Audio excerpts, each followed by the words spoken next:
Morning, Airsoft friends. Today I just wanted to go through some of the camouflage techniques that I've learned and I actually use to get myself ready for a match. Granted, yes, I've not played many matches, and I'm hoping that I can get a new video out for you guys to see very soon. I've just been learning how to edit. Um, but before we get into what I use, what I do for my crafting, my ghillie crafting, I'd like to again send a shout out to One Shot Airsoft, who is a Canadian airsoft shop that specifically caters to snipers. They have a lot of merchandise and can get in a lot of the stuff that you're going to see me using today. Um, I'd also like to send congratulations out to another shop I used, Empire Airsoft, who has celebrated their 1 year anniversary recently. They are, again, another great supplier for sniper equipment and gear, as well as a lot of the upgrades and crafting materials that I use. They also are a carrier of the ghillie suit that I use, which is the Kicking Mustang Concealment System, the KMCS. Um, and you're just a very great, good guy. So if you're over in Europe, give them a call. Talk to them, see what they can do to help you. I know that it's more expensive to ship from Great Britain to Europe and America, but they might be able to direct you in to a store that does carry the same products. So let's start here with some of the things that I'm using. What you see in front of me is my JG VSR 10. I've just finished all my modifications to it. So it has been completely upgraded. All the internals have been changed. I've changed the outer barrel, I've changed the receiver, I have changed the basically everything on the bolt. So roughly the only thing that is original is the stock and the mag release at this point. I've painted my sniper, my bolt action sniper, with camo pens, specifically these three here. So we have this one, which is Mud from Camo Pen.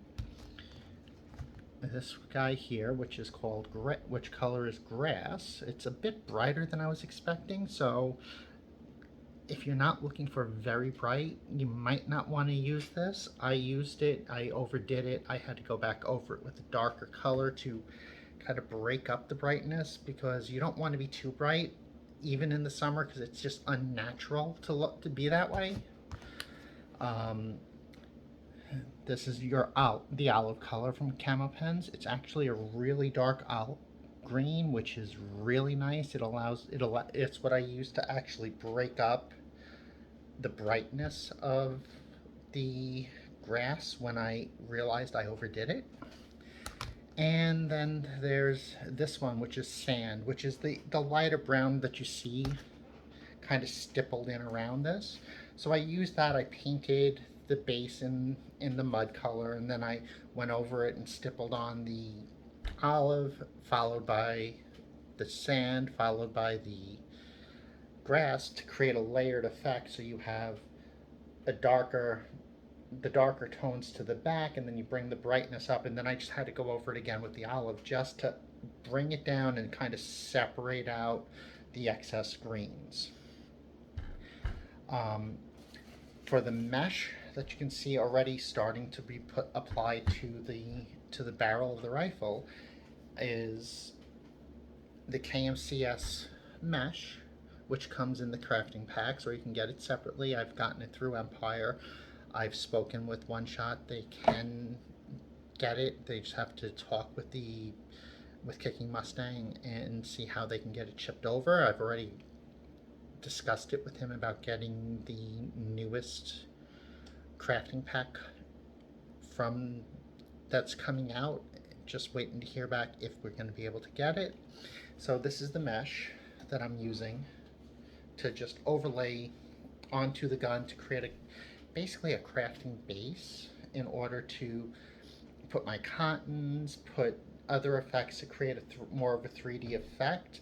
I had initially, and anyone that follows me on my Instagram will have seen this rifle fully covered in a full ghillie mesh, but I hadn't painted it at the time. I was still waiting on certain parts to come in. I wasn't sure, even after testing, I wasn't sure if my rifle was going to be hot or not.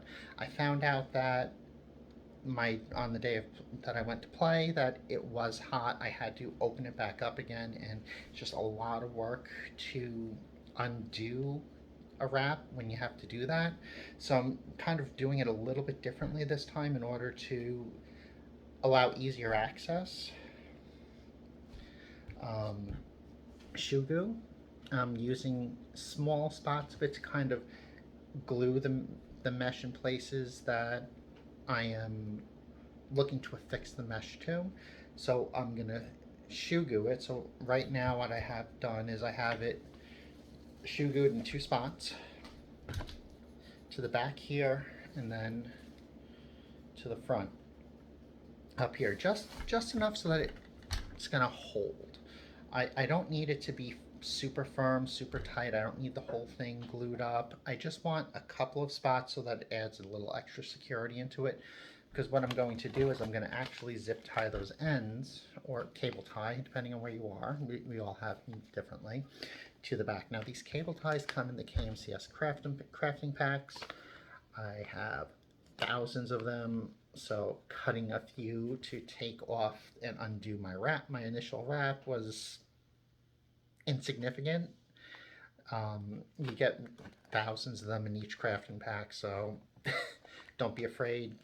There's plenty to do your whole ghillie suit. There's plenty to do anything you would ever need in just one. Also in the crafting packs come these cottons, which are already pre-dyed, and I found that they're actually fairly good for my area. The colors are very important. Keep in mind that depending on where you are, you might want to adjust the colors a little bit. Now to do that, use some inks and just kind of dye them either lighter or darker, depending on your area. Now for me, where I am, there's always this brown base of leaves on the ground. It's my area, it's where I live, and that's how I'm working, because you got this brown base, and then above it will be the greens, especially coming now with May and summer coming. The end of the spring, beginning of summer. Now is when you're gonna start getting a lot more greens in. I don't have many greens. I don't feel I need a lot of green, but everybody's site's different. So keep that in mind when you're working on this. Also in the KMCS crafting packs, you get a bit of this. So this is coconut rope. I actually use it. It's great. It looks like, once you have it crafted up, it looks like sticks. It's just another nice little addition. I use the KMCS leaf strips. So these are basically, if you buy the concealment system, these are sewn onto the ghillie suit already. And what I'll do is I'll just punch holes using my crafting needle, which is right here. Punch some holes in it, cable tie it on just to add some extra effect, and then I'll also add the leaves and this rope just so that it builds out a 3D effect, because nothing in nature is 2D. It's all 3-dimensional, and you need to vary your colors and your shapes, and just basically create shadows, diminish shadows, so that you make this not look like a rifle. So the idea is to break up the shape of the rifle. Just like when you're doing a ghillie suit, the idea is to break up the shape of the human body. So one of the big tells in a ghillie suit is your head and shoulder area. So that is where a lot of my focus was on my ghillie, is trying to break up the head and shoulders. Most of my crafting is actually on my webbing, not on my ghillie suit in and of itself, simply because I put a webbing vest over, which is where I have my holster for my sidearms, which is where I keep all my magazines for the rifles and the sidearms. So I figured getting that crafted first, since it goes over, it will help alleviate some of the additional crafting that you might have to do in terms of on your ghillie. The only other real major things that I use in my crafting are just a couple of pairs of scissors, just one for cutting cloth, one for cutting cable ties, and that's about it. I mean, it's a very straightforward process once you get everything going. Now for the leaves, or the cottons, I should say, what I like to do, and I've been told that I overdo it a little bit, but I like to create shadows with the leaves, because you never have one leaf on top, one leaf on the ground. You always have multiple, so you're going to see varying colors and shades. So what I like to do, and something I watched Kicking Mustang do, and that I learned, and I kind of thought that's a great idea, especially knowing how nature can be, is I like to take a darker and a lighter. So as you can see, a darker shade and a lighter shade, I put them together, and then I like to twist them. So you, in essence, create something that looks kind of like this. And I always try to get it so that it's half and half. So you have a dark on top and a light on top, and then I'll spread it open so that they're intertwining. So you'll get some lights underneath, some darks above, and it creates a more natural look in my experience. I mean, everybody's gonna have a different experience based on nature. And then I just cable tie it into the mesh. So basically, there's holes in the mesh, cable ties will slip right through it, cable tie it in, trim it up, all good and done. There's a lot of good crafting that goes on.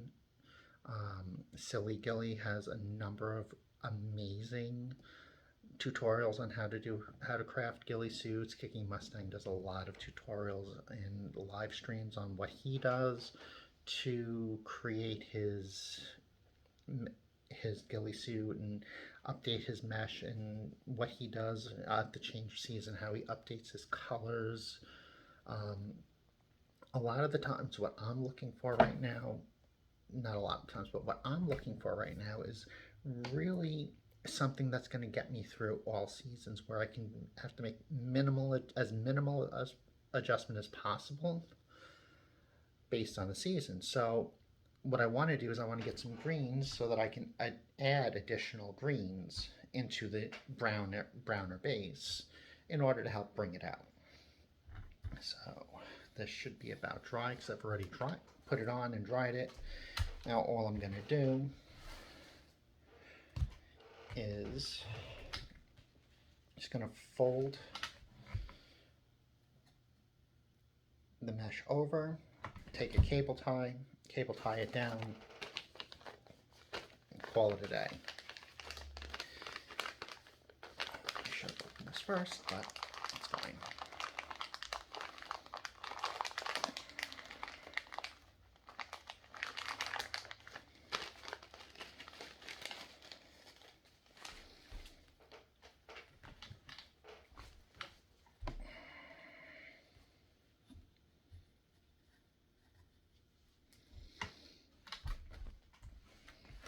One thing I wish I had for crafting purposes with this is an actual bipod, so there's something that I could elevate it and work around it. Unfortunately, I don't own one of those. Unlike with my ghillie suit, where I actually own a mannequin, which I find makes doing this really easy. So I'm just trying to adjust it so you can basically see what I'm going to do. So I'm basically just going to slide it through. Sorry. slide it through.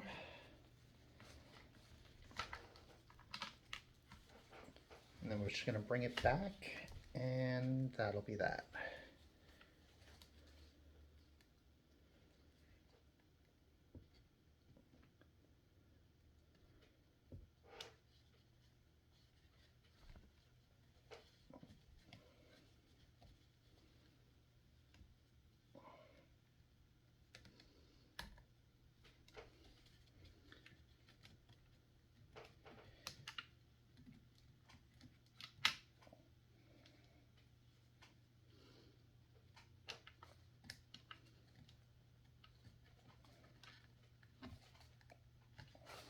The other thing that I found, that if you're having trouble actually grabbing these, use a pair of pliers.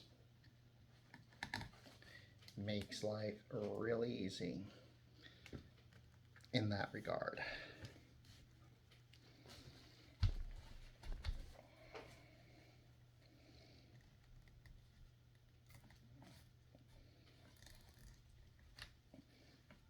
And I'm just going to tighten that down. And I'm just going to do a couple more just to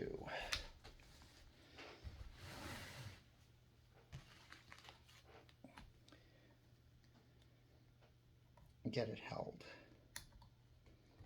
in place. So we're just going to, again, slide it through.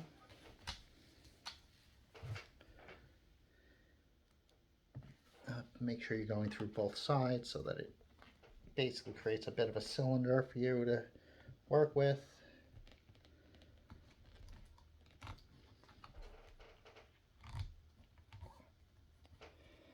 Back up and just pull it nice and tight. Just like that. So I know this is a little far away on the camera, so I'm just going to bring you closer so you can see what I'm doing. So let's just, so as you can see,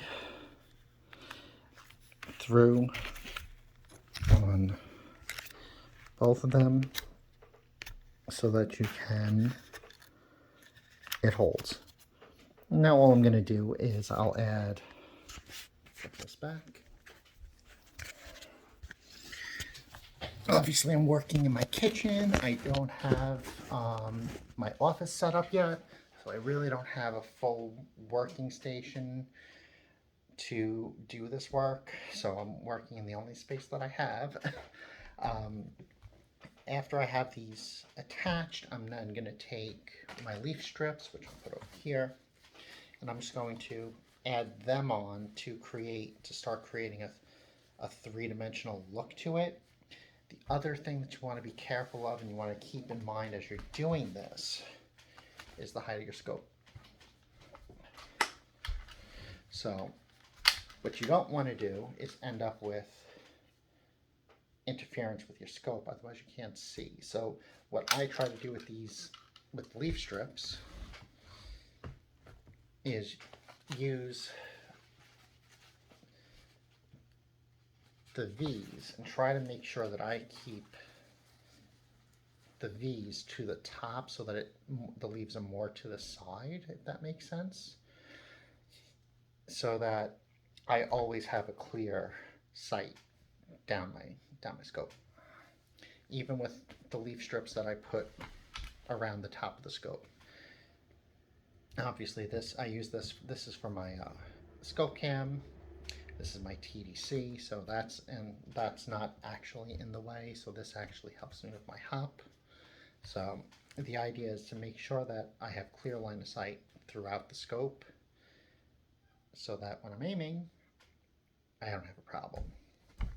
Well, I think that is where I'm going to kind of end it today. I just wanted to do something short and brief.